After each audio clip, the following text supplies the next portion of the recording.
नमस्कार विद्यार्थी मित्रों, गुड मॉर्निंग, सुप्रभातम। आज हम कक्षा 9 में 22वां चैप्टर वीरों का कैसा हो वसंत आज हम देखेंगे। तो सबसे पहले ये जो वीरों का कैसा हो वसंत, ये जो पद्य है उसके बारे में थोड़ा जान लेते हैं। ये जो पद्य है वो वसंत ऋतु ने प्राकृतिक सौंदर्य के लिए प्रसिद्ध है और प्रकृति का हर रूप इस ऋतु में निखर उठता है। परंतु वीरों की प्रकृति से या वीरों की प्रकृति के इस सौंदर्य से कोई रुचि नहीं होती। क्यों? क्योंकि उन्हें तो शत्रुओं से लड़ने और उन्हें परास्त करने में ही रुचि होती है और वो अनीति और अन्याय के सिवा कुछ नहीं जानते। उन्हें बाग बगीचे नहीं बल्कि वो स्थान पसंद होते हैं जहाँ शौर्य पराक्रम के फूल खिलते हैं। और प्रस्तुत कविता में वही कवियत्री ने वहां बताया है कि वीरों का वसंत कैसा होना चाहिए। तो इनकी कवियत्री का नाम है सुभद्रा कुमारी। क्या नाम है? सुभद्रा कुमारी चौहान। सुभद्रा कुमारी चौहान, जिनका जन्म सन 1904 ईस्वी सन में हुआ था। उनका निधन सन 1948 में ईस्वी सन में हुआ था। पहले इनका परिचय देख लेते हैं। सुभद्रा कुमारी चौहान का जन्म प्रयाग में ठाकुर रामनाथ के घर हुआ था। कास्टवेस्ट गर्ल्स कॉलेज में आपने शिक्षा प्राप्त। आपका विवाह खंडवा निवासी लाल लक्ष्मण सिंह चौहान के साथ संपन्न। सुभद्रा कुमारी चौहान ने कांग्रेस से असहयोग आंदोलन में भाग लेने के लिए अपना अध्ययन छोड़ दिया और पति को भी देश सेवा में भाग लेने के लिए प्रेरित किया। सन 1947 में ईस्वी सन की 15 फरवरी को जबलपुर के समीप एक मोटर दुर्घटना में उनका देहांत। सुभद्रा कुमारी चौहान ने न केवल स्वतंत्र सेनानी रही वरन उन्होंने साहित्य सृजन भी विपुल मात्रा में। मुकुल व त्रिधारा उनके काव्य संग्रह, बिखरे मोती, उन्मादिनी, सीधे साधे चित्र, कहानी संग्रह। बिखरे मोती नामक पुस्तक पर उन्हें सक्सेरिया पुरस्कार प्रदान किया गया था। सुभद्रा कुमारी चौहान की भाषा शैली और सरल और सुबोध है। तो ये जो वीरों का वसंत तो सुभद्रा कुमारी चौहान द्वारा रचित है, जिनका जन्म प्रयाग में ठाकुर रामनाथ के घर सन 1904 में हुआ। कास्टवेट गर्ल्स कॉलेज में उन्होंने शिक्षा प्राप्त की थी और उनका विवाह खंडवा निवासी लक्ष्मण सिंह चौहान के साथ संपन्न। और सुभद्रा कुमारी चौहान ने कांग्रेस के असहयोग से जो आंदोलन में भाग लेने के लिए उन्होंने क्या किया था, अपना अध्ययन भी छोड़ दिया था। और उनके पति थे जिनका नाम था लक्ष्मण सिंह चौहान, उनको भी देश सेवा में भाग लेने के लिए उन्होंने प्रेरित किया था। लेकिन सन 1947 में उन्होंने 15 फरवरी को जबलपुर के समीप एक मोटर दुर्घटना हुई थी। उनमें उनका देहांत हो गया था। वो सुभद्रा कुमारी चौहान केवल स्वतंत्र सेनानी नहीं थी, उन्होंने साहित्य सृजन भी विपुल मात्रा में बहुत सारे साहित्य सृजन भी किए थे, जिनमें कुछ नाम आए हमारे सामने।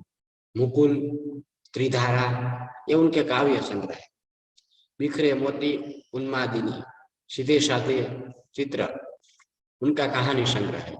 और बिखरे मोती नामक पुस्तक पर उनको शक्षरिया पुरस्कार भी प्रदान किया गया।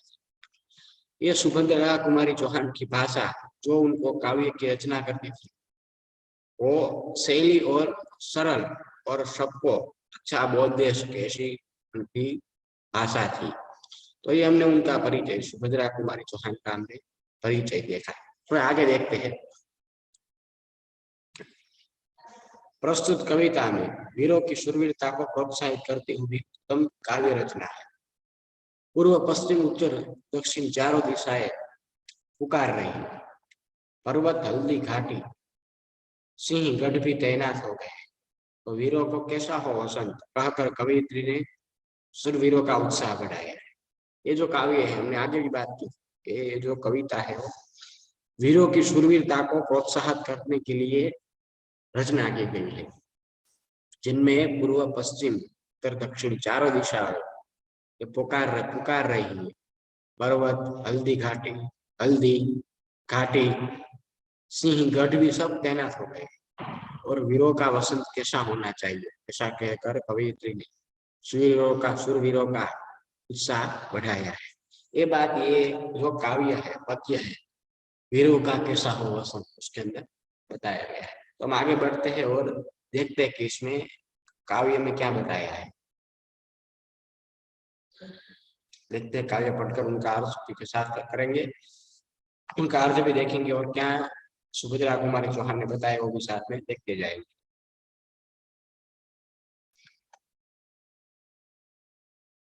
वीरों का कैसा हो वसंत। आ रही हिमालय से कार हे उदधि गरजता बार बार, प्राची पश्चिम भू नभ अपार, सब कुछ पूछ रहे हैं दिग दिगंत वीरों का कैसा हो वसंत। पहले ये जो 6 पंक्तियां है, उन्होंने कहा कि वीरों का कैसा हो वसंत। आ रही है हिमाचल से कार, हिमाचल यानी हिमालय पर्वत, हिमाचल का अर्थ है, यहाँ हम साथ में अर्थ भी लिख के जाएंगे शब्दार्थ। हिमाचल का अर्थ है हिमालय पर्वत। प्राची पश्चिम भूनभ अपार, सब कुछ पूछ रहे हैं दिग दिगंत वीरों का कैसा हो वसंत। उदधि एक शब्द आया है हमारे, सागर इनका अर्थ है, उदधि का अर्थ है सागर। प्राची यानी पूर्व दिशा, प्राची का अर्थ है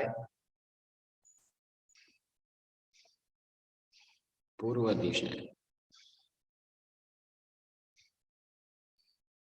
भू का अर्थ है भूमि, पृथ्वी जिनको हम कहते हैं भूमि या पृथ्वी। नभ यानी आकाश,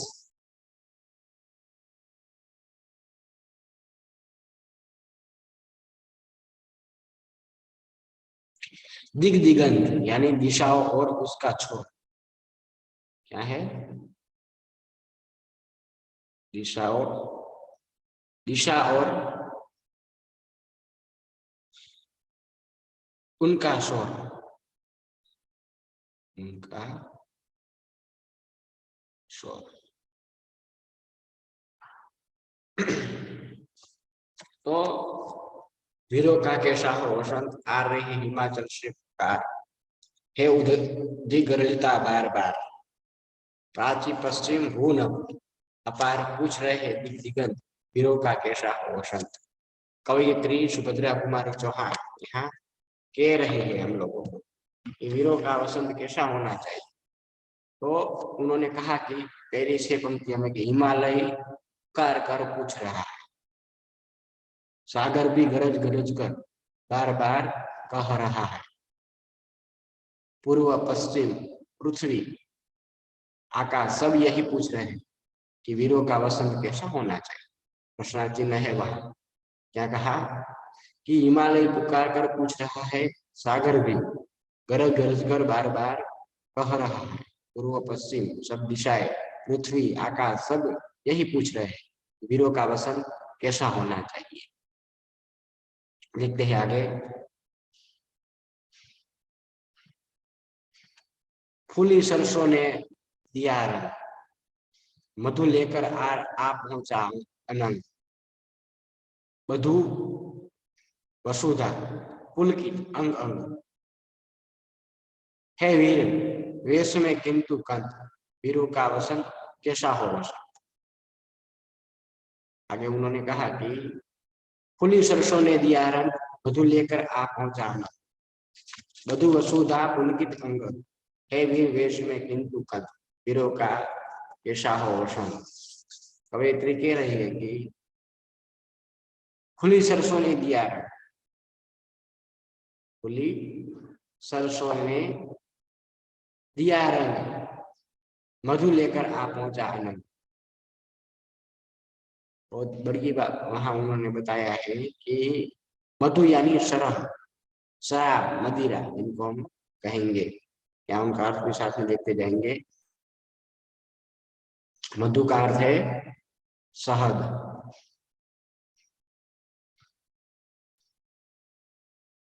एक का अर्थ होगा शराब भी होगा,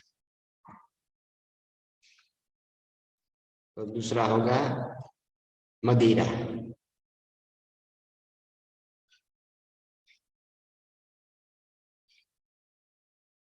मधु लेकर आ पहुंचा अनंग, वधु वसुधा पुलकित अंग, वधु यानी विवाह के, वधु का अर्थ है विवाह के लिए।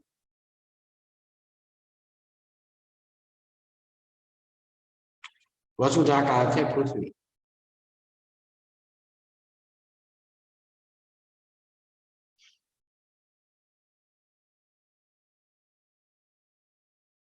तो यहाँ कवयित्री ये जो है वो कह रही है सुभद्रा कुमारी चौहान की, सरसों में फूल आ गए, सरसों में फूली सरसों ने दिया रंग, सरसों में फूल आ गए और उनके वातावरण को पीला, उनसे वातावरण पीला रंग मिल गया है।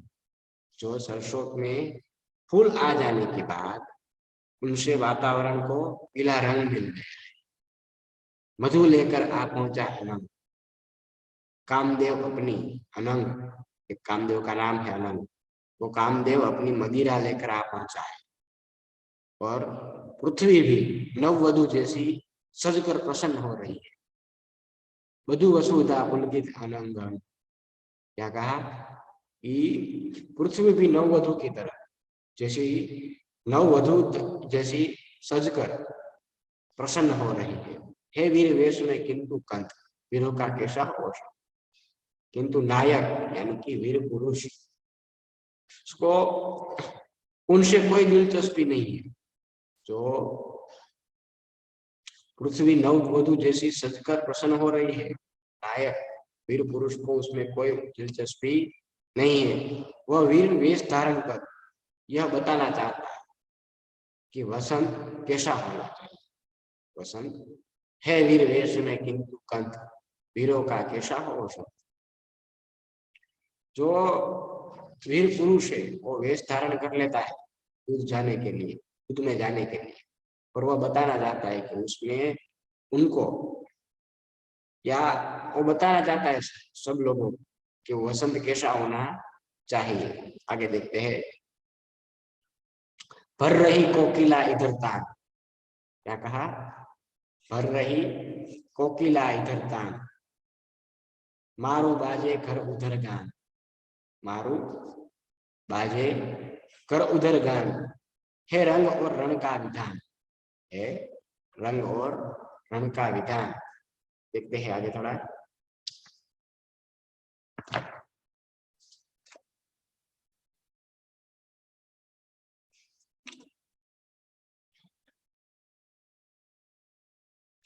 मिलने आए हैं आदि अंत, वीरों का कैसा हो वसंत। क्या कहा उन्होंने कि भर रही कोकिला इधर तान, मारू बाजे घर पर उधर गान है रंग और रण का विधान, मिलने आए हैं आदि अंत वीरों का कैसा हो वसन। भर रही है कोकिला इधर तान। कोकिला का अर्थ है कोयल। कोकिला का अर्थ है यहाँ कोयल।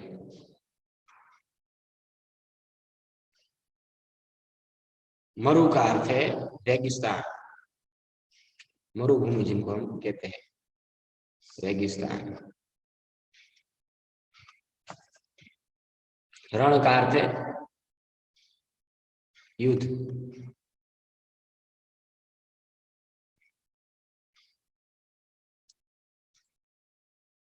मिलने आए हैं आदि अंत वीरों का कैसा हो वसंत।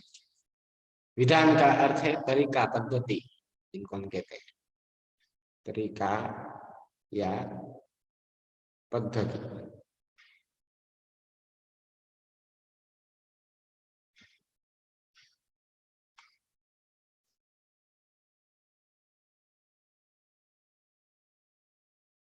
तो ये जो काव्य है, भर रही है कोकिला इधर तान मारू बाजे उधर गान है रंग और रण का विधान, मिलने आए हैं आदि अंत वीरों का कैसा हो वसंत।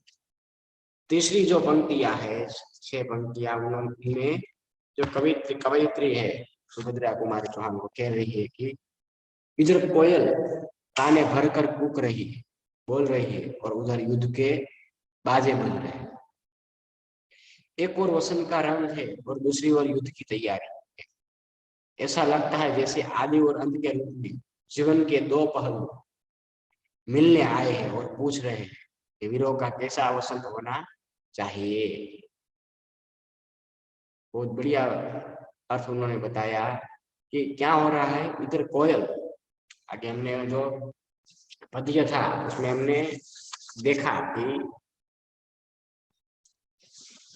भर रही है कोकिला इधर का, इधर कोयल ताने भरकर कूक रही है और उधर युद्ध के बाजे बज रहे हैं। मारू बाजे पर उधर गान है रंग और रण का विधान। एक और वसंत है, वसंत का रंग का विधान है और दूसरी ओर युद्ध की तैयारी है रंग और रण का विधान। एक और रंग है तो दूसरी ओर रण का भी विधान है।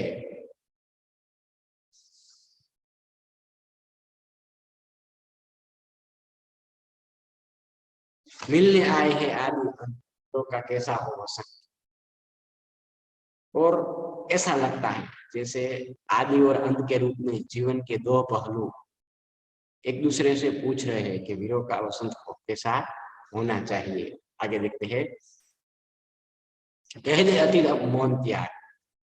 कवयित्री बोल रहे हैं कह दे अतीत अब मौन त्याग, लंके तुझ में क्यों लगी आग। एक कुरुक्षेत्र अब जाग जाग, बदला आपने अनुभव अनंत वीरों का कैसा हो वसंत। उन्होंने कहा कि कह दे अतीत अब मौन त्याग, लंके तुझमें क्यों लगी आग। हे कुरुक्षेत्र अब जाग जाग जाग, बदला आपने अनुभव अनंत वीरों का कैसा हो वसंत। कह दे अतीत, अतीत यानी बीता हुआ समय, अतीत का अर्थ है बीता हुआ समय। मौन चुप्पी, यानी मौन का अर्थ है चुप्पी। कुरुक्षेत्र दिल्ली के पास का वह मैदान जहां महाभारत का युद्ध हुआ। लंके तुझ में क्यों लगी आग, कुरुक्षेत्र अब जाग जाग,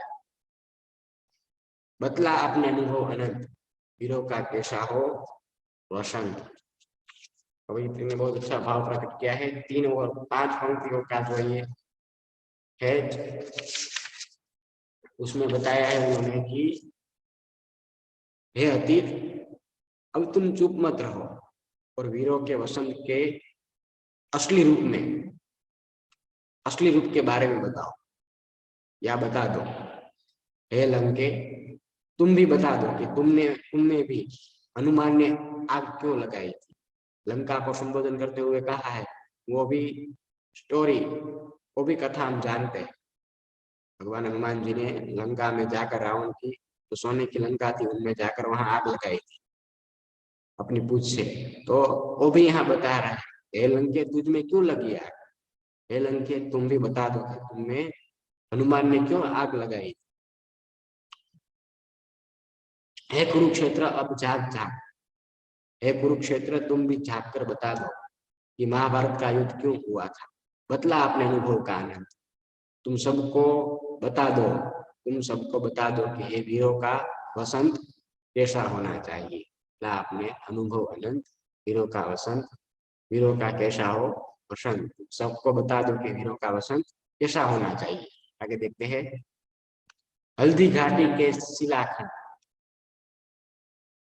हल्दी घाटी के शिलाखंड, ए दुर्ग सिंह गढ़ के प्रचंड, राणा ताना का कर घमंड, राणा ताना का कर घमंड, जो जगह आज स्मृतियां ज्वलन, वीरों का कैसा हो वसंत। आगे की पंक्तियों में कह रहे कि हल्दी घाटी के शिलाखंड, ए दुर्ग सिंह गढ़ के प्रचंड, राणा ताना का कर घमंड, जो जगह आज स्मृतियों ज्वलन, वीरों का कैसा हो वसंत। उन्होंने कहा कि हल्दी घाटी के शिलाखंड, वह रणभूमि जहां महाराणा प्रताप और अकबर की सेनाएं लड़ी थी, वो हल्दी घाटी।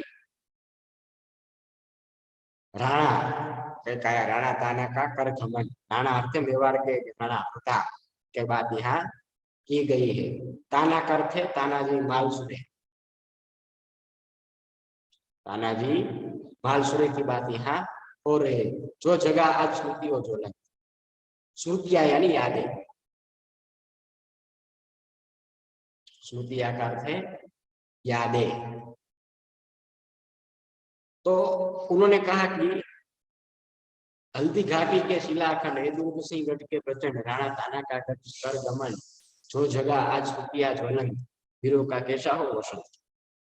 हल्दी घाटी के पत्थरों को संबोधन करते हुए कह रहे कि हल्दी घाटी के शिलाखंड, हे हल्दी घाटी के पत्थरों और सिंहगढ़ के मजबूत किले, तुम महाराणा प्रताप और तानाजी के स्वाभिमान को याद कर अपने समय की यादें फिर से ताजा कर दो और बता दो कि वीरों का वसंत कैसा होना चाहिए। आगे देखते हैं, भूषण अथवा कवि चंद नहीं, भूषण अथवा कवि चंद नहीं, बिजली भर दे वह छंद नहीं, है कलम बधी स्वच्छंद नहीं, फिर हमें बतावे कौन अंत, वीरों का कैसा हो वसंत। उन्होंने कहा कि भूषण अथवा कवि चंद नहीं, बिजली भर दे वह छंद नहीं, है कलम बधी स्वच्छंद नहीं, फिर हमें बताए कौन अंत, वीरों का कैसा हो वसंत। छंद का अर्थ है काव्य रचना और स्वच्छंद का है पूरी तरह स्वतंत्र, अंत यानी दुर्भाग्य। कवयित्री कह रही है कि भूषण अथवा कवि चंद नहीं, बिजली भर दे वह छंद नहीं, हे कलम बदी स्वच्छंद नहीं, फिर हमें बतावे कौन अंत, वीरों का कैसा हो वसंत। आज भूषण अथवा चंद बरदाई जैसे वीररस के कवि नहीं है। चंद बरदाई के बारे में हम भी जानते हैं, वो पृथ्वीराज चौहान के मित्र थे, चंद बरदाई जिनका नाम था। वो आज भूषण अथवा चंद बरदाई जैसे वीर रस के आज कवि नहीं है, ऐसे छंद भी नहीं है जिन्हें सुनकर लोगों में बिजली भर जाए।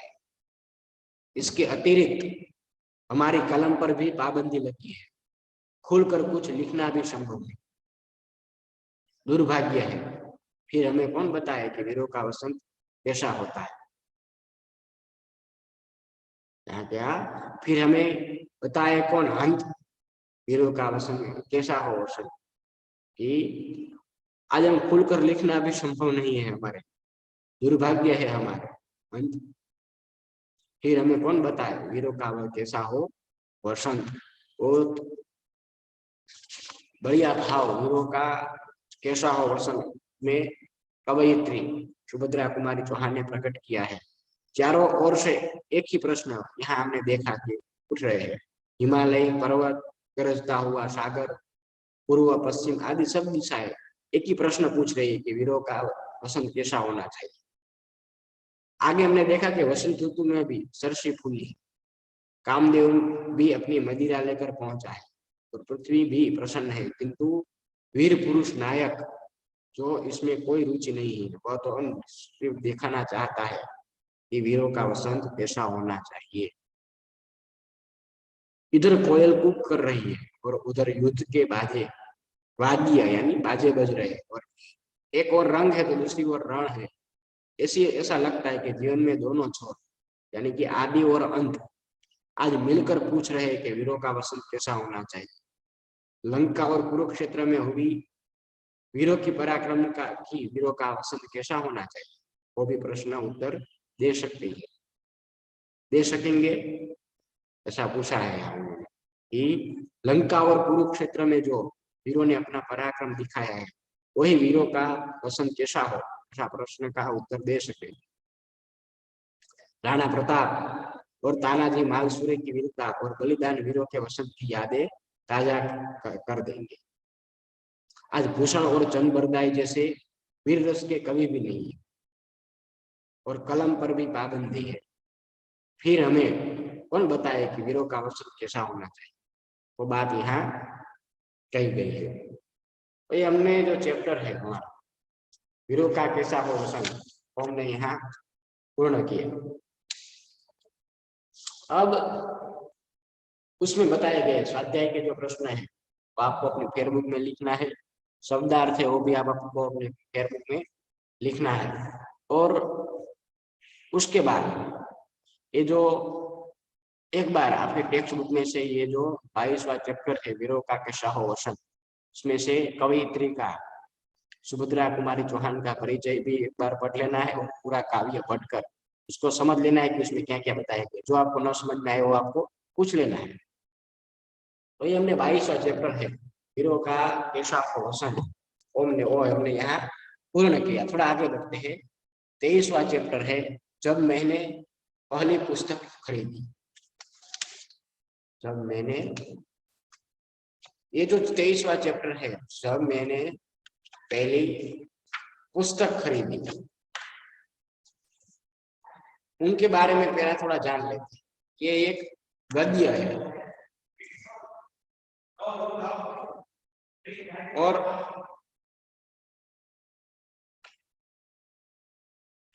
जब मैंने पहली पुस्तक खरीदी, उनके लेखक का नाम है धर्मवीर भारती। 23वां जो चैप्टर है जब मैंने पहली पुस्तक खरीदी, उनके धर्मवीर भारती जो लेखक का नाम है। और ये जो गद्य है उसके बारे में थोड़ा हम जान लेते हैं। उनका जन्म है, धर्मवीर भारती का जन्म है सन 1926 में ईस्वी सन में हुआ था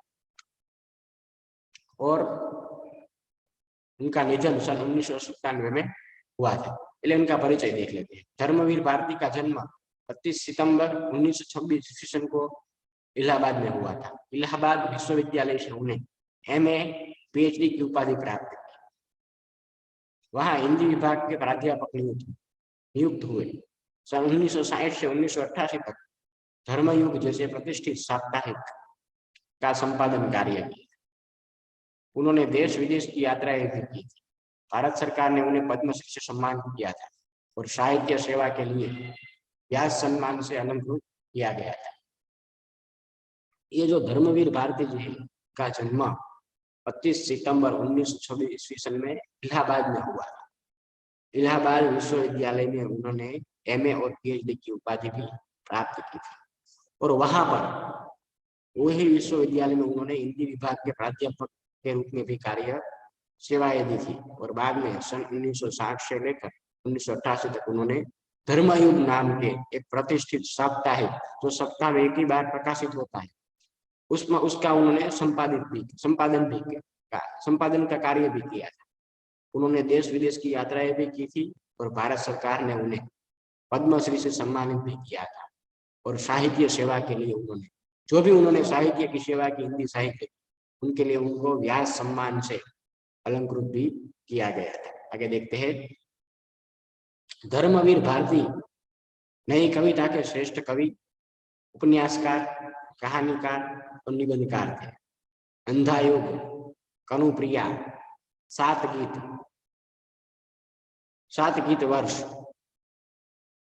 ठंडा लोहा उनके काव्य संग्रह है। काव्य नाटक अंधा युग उनकी सर्वश्रेष्ठ रचना है। गुनाहों के देवता, सूरज का सातवां घोड़ा तथा 11 सपनों का देश उनके प्रमुख उपन्यास है। पुल की बन्नो, बंद गली का आखिरी मकान आदि कहानियां का हिंदी की नई कहानी में विशिष्ट स्थान है। ठेले पर हिमालय और पर्शियंती उनके निबंध संग्रह है।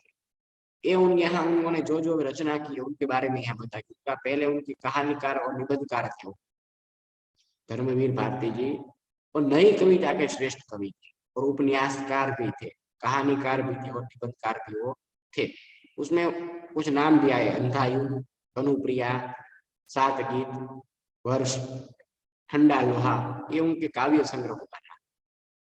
उसके बाद काव्य नाटक अंधा युग उनकी सर्वश्रेष्ठ रचना है और गुनाहों के देवता, सूरज का सातवां घोड़ा तथा 11 सपनों का देश उनके उपन्यास है। उनका उपन्यास भी प्रमुख उपन्यास है। और गुल की बन्नो, बंद गली का आखिरी मकान, ये उनके कहानी संग्रह है जो हिंदी की नई कहानी में एक विशिष्ट स्थान वहां पाया हुआ है। ठेले पर हिमालय और पर्शियंती के निबंध संग्रह भी है।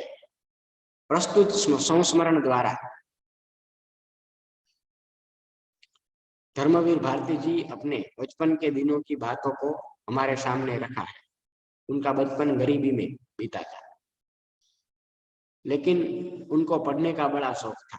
स्कूल में से इनाम में 2 किताबें मिली तो पिताजी ने अपने अलमारी में जगह देकर लेखक की अपनी लाइब्रेरी बना दी। वहां से लेखक को किताबें इकट्ठी करने की धुन सवार हो गई और माँ ने पिक्चर देखने के लिए 2 रुपये दिए थे। लेकिन लेखक का मन पलट जाता है और वो पुस्तक की दुकान में से 10 आने की देवदास नाम की पुस्तक खरीदते हैं। लेखक ने अपने पैसों की खरीदी हुई वह पहली किताब थी। इस पाठ में लेखक ने जीवन में पुस्तकों का महत्व भी पर प्रकाश डाला है। ये जो संस्मरण कथा है उसके अंदर धर्मवीर भारती ने अपने बचपन के दिनों की बात हमारे सामने रखी। उनका बचपन गरीबी में बीता था, लेकिन क्या था, उनको पढ़ने का बहुत शौक था। एक बार ऐसा होता है कि स्कूल में से उनको इनाम के रूप में 2 किताबें मिलती है और जैसे ही उनको 2 किताब मिलती है कि पिताजी ने अपनी अलमारी में ही जगह देकर वहां लेखक की एक लाइब्रेरी, छोटी लाइब्रेरी बनाई और वहां से लेखक को किताब इकट्ठी करने का, जो जो किताबें उनको मिलती है और किताबें इकट्ठी करने का धुन सवार हो गई। और एक बार ऐसा होता है कि माँ ने, उनकी माता जी थी, वो पिक्चर देखने के लिए, मूवी देखने के लिए उनको 2 रुपये देती है। लेकिन लेखक का मन पलट जाता है और वो पुस्तक की दुकान पर जाते हैं और वहां से 10 आने की देवदास नाम की एक पुस्तक खरीद कर लाते हैं और अपने पैसों से, लेखक ने अपने पैसों से खरीदी हुई ये पहली किताब थी जिनका नाम था देवदास। और बाद में ये जो गद्य है, जब मैंने पहली पुस्तक खरीदी, उसमें इस पाठ में लेखक ने जीवन में पुस्तकों के महत्व पर भी प्रकाश डाला है। क्यों? क्योंकि लेखक और साहित्यकार बनने वाले व्यक्ति को बचपन से ही पढ़ने का शौक होता है। धर्मवीर भारती को भी भविष्य में साहित्यकार बनना था, इसलिए बचपन से ही उन्होंने पढ़ने का शौक था। प्रस्तुत संस्मरण है, ये लेखक ने अपने उसी शौक की यहाँ चर्चा भी की है। आगे देखते हैं हम थोड़ा। इसमें क्या बताया गया है।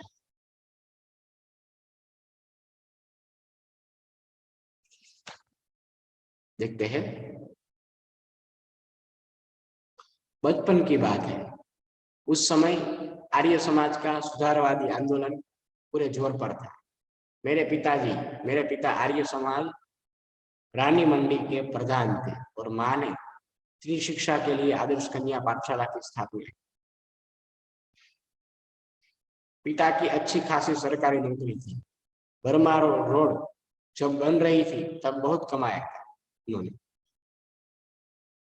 लेकिन मेरे जन्म के पहले ही गांधी जी के आह्वान पर उन्होंने सरकारी नौकरी छोड़ दी। हम लोग बड़े आर्थिक कष्टों से गुजर रहे थे। फिर भी घर में नियमित पत्रिकाएं आती थी। आर्य मित्र, साप्ताहिक, वेदोदय, सरस्वती, गृहिणी और 2 बाल पत्रिकाएं खास मेरे लिए, बाल सखा और चमचम आती थी। उनमें होती थी परियों, राजकुमारों, दानवों और सुंदर राजकन्याओं की कहानी और रेखा चित्र। मुझे पढ़ने की चाह लग गई। हर समय पढ़ता रहता। खाना खाते समय थाली के पास पत्रिकाएं रखकर पढ़ता। अपने दोनों पत्रिकाओं के अलावा भी सरस्वती और आर्य मित्र पढ़ने की भी कोशिश करता। घर में पुस्तकें भी थी, उपनिषदें और हिंदी अनुवाद। सत्यार्थ प्रकाश के खंडन मंडन वाले अध्याय पूरी तरह समझ में नहीं आता और पढ़ने में मजा आता था। उन्होंने कहा कि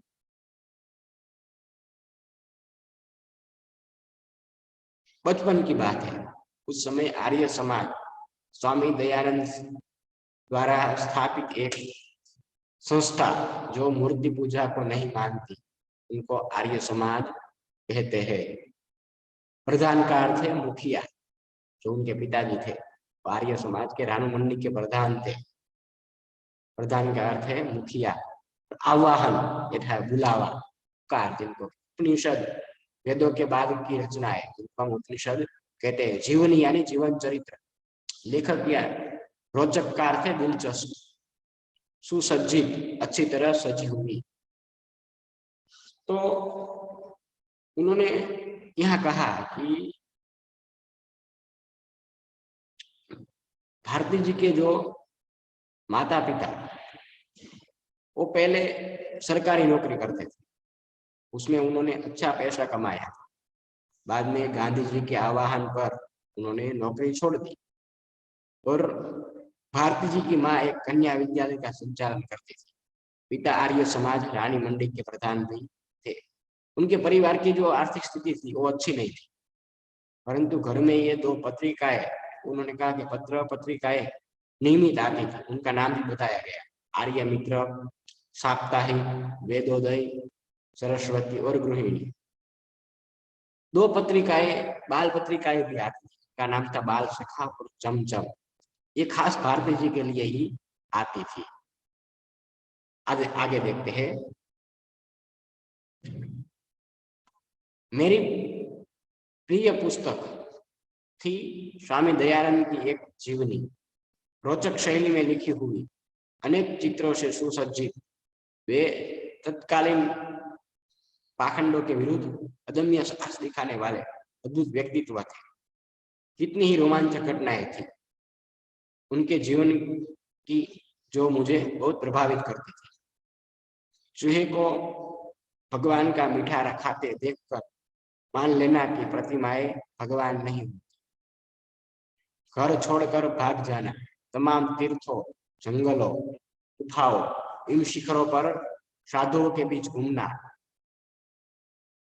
और हर जगह उसकी तलाश करना कि भगवान क्या है, सत्य क्या है। जो भी समाज विरोधी, मनुष्य विरोधी मूल्य है, रूढ़ियां है, उनका खंडन करना और अंत में अपने हत्यारे को क्षमा कर उसे सहारा देना, ये सब मेरे बाल मन को बहुत रोमांचित करता। उन्होंने कहा कि मेरी पहली पुस्तक प्रिय पुस्तक पहली थी वो स्वामी दयानंद की एक जीवनी थी और रोचक शैली में वो लिखी हुई, जिसमें तत्कालीन पाखंडों के विरुद्ध ढोंग आडंबर वाले, जिनको हम पाखंड कहते हैं, उनके विरुद्ध अदम्य साहस, अदम्य यानी जो दबाया न जा सके, उनको हम अदम्य कहते हैं, उनका खंडन मंडन, यानी कि पुरानी मान्यताओं का विरोध कर उन्हें गलत साबित कर, रोमांचित यानी जिसे रोमांच वो आया हो। तो उन्होंने कहा कि भारती जी की जो प्रिय पुस्तक थी वो थी आर्य समाज संस्थापक स्वामी दयानंद की जीवनी, सत्यार्थ प्रकाश जिनको हम कहते हैं। और स्वामी दयानंद के व्यक्तित्व और उनके जीवनी घटनाओं से लेखक बहुत प्रभावित हुए थे। भारती जी ने मानी, भारती जी की माँ को उस बात की चिंता रहती थी कि बेटा, तो ये हमने देखा कि जो उनको तमाम जंगल और गुफाएं के सामने आगे देखा कि गुफाओं हिंसक साधुओं के बीच घूमना और हर जगह उसकी तलाश करना, भगवान क्या है, सत्य क्या है, जो भी समाज विरोधी मनुष्य विरोधी मूल्य है, रूढ़िया है, उनका खंडन करना और अंत में अपने हत्यारों को भी क्षमा कर उसे भी सहारा देना, ये सब उन्होंने कहा कि मेरे बाल मन को बहुत रोमांचित करता था। आगे देखते हैं।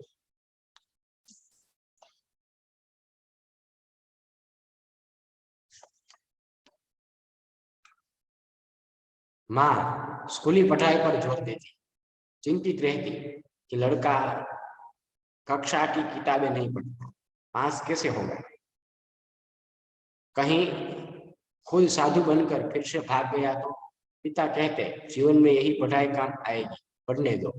मैं स्कूल नहीं भेजा गया था, शुरू की पढ़ाई के लिए घर पर मास्टर रखे हुए थे। पिता नहीं चाहते थे कि नासमझ उम्र में मैं गलत संगति में पढ़कर गाली गलौज सीखूं और बुरे संस्कार ग्रहण करूं। अतः स्कूल में मेरा नाम लिखाया गया। जब मैं कक्षा 2 तक की पढ़ाई घर पर कर चुका था, तीसरे दर्जे में भर्ती हुआ। उस दिन शाम को पिता उंगली पकड़कर मुझे घुमाने ले गए।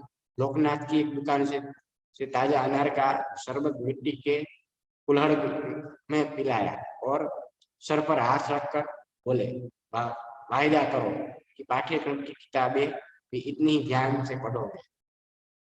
उन्होंने कहा कि माँ स्कूल की पढ़ाई पर जोर देती थी और चिंतित रहती थी, ये लड़का कक्षा की किताबें नहीं पढ़ता, पास कैसे होगा, कहीं खुद साधु बनकर फिर से भाग गया तो। पिता कहते थे कि जीवन में यही पढ़ाई काम आए, पढ़ने दो। और उन्होंने कहा कि मैं स्कूल में नहीं भेजा गया था, शुरू की पढ़ाई उन्होंने अपने घर पर की, जैसे वहां मास्टर रखे थे और वो वहां आकर उनके घर पर आकर के उनको पढ़ाते थे, क्योंकि उनके पिता नहीं चाहते थे कि ये जो नासमझ उम्र है, जो समझने की उम्र नहीं, उसमें वो कोई गलत संगति में पड़ जाए और गाली गलौज शुरू कर दे, वो सीख जाए, ऐसे बुरे संस्कार वो ग्रहण करे, ऐसा उनके पिताजी नहीं चाहते थे। उन्होंने कहा कि अंत में स्कूल में मेरा नाम लिखाया गया जब मैं कक्षा 2 की तक की पढ़ाई में घर पर कर चुका था। बाद में उन्होंने कहा कि तीसरे दर्जे में मेरी भर्ती हुई। उस दिन शाम को उनको पिताजी थे, उनको उंगली पकड़कर कहीं घुमाने ले गए और लोकनाथ के नाम के जो दुकान थी लोकनाथ, वहां एक दुकान से ताजा अनार का शरबत और मिट्टी के कुल्हड़, कुल्हड़ यानी कि मिट्टी का छोटा बर्तन, उनमें पिलाया और सर पर हाथ रखकर बोले कि वायदा करो तुम पाठ्यक्रम की किताबें भी नहीं ध्यान से पढ़ोगे। क्या कहा कि भारती जी की जो माँ थी, उनको इस बात की चिंता रहती थी कि बेटा स्कूल की पढ़ाई न कर बाहरी पुस्तकें पढ़ता रहता है। भारती जी ने कक्षा 2 तक की पढ़ाई अपने घर पर ही की थी। पिता नहीं चाहते थे कि नासमझ उम्र में लड़का गलत संगति में पड़ जाए और इसलिए उन्होंने तीसरे दर्जे में स्कूल में भर्ती कर दिया था। और उसी दिन भारती जी की स्कूल में भर्ती हुई। उसी दिन शाम को उनके पिताजी ने लड़के को अनार का शरबत पिलाया और वादा कराया कि तुम पाठ्यक्रम की पुस्तक किताबें भी पढ़ोगे, उतना ही ध्यान दोगे, पढ़ोगे और माँ की चिंताएं तुम दूर करोगे। आगे देखते हैं, बाकी चिंताएं तुम चिंताएं मिटाओगे। उनका आशीर्वाद था, मेरा भी थोड़ा परिश्रम, तीसरे चौथे में मेरे अच्छे नंबर आए और 5वीं दर्जे में तो फर्स्ट आया। माँ ने आंसू भर कर गले लगा लिया। पिता मुस्कुराते रहे, कुछ बोले नहीं। अंग्रेजी में मेरे नंबर सबसे ज्यादा थे, अतः स्कूल से इनाम में 2 अंग्रेजी किताबें मिली। एक में 2 छोटे बच्चे घोंसलों की खोज में बागों और कुंजों में भटकते हैं और इस बहाने पक्षियों की जातियां, उनकी बोलियां और उनकी आदतों की जानकारी उन्हें मिलती है। दूसरी किताब थी ट्रस्टी द रग, जिसमें पानी की कथाएं थी। कितने प्रकार के होते हैं, कौन सा माल लाद कर लाते हैं, कहाँ ले जाते हैं, नाविकों की जिंदगी कैसी होती है, कैसे कैसे जीव मिलते हैं, कहाँ वहल होती है, कहाँ शार्क होती है। इन 2 किताबों ने एक नई दुनिया का द्वार मेरे लिए खोल दिया। पक्षियों से मेरा आकाश और रहस्यों से भरा समुद्र। पिता ने अलमारी के एक खाने में अपनी चीजें हटाकर जगह बनाई और मेरी दोनों किताबें उस खाने में रखकर कहा, आज से यह खाना तुम्हारी किताबों, ये तुम्हारी लाइब्रेरी है। यहाँ से आरंभ हुई उस बच्चे की लाइब्रेरी।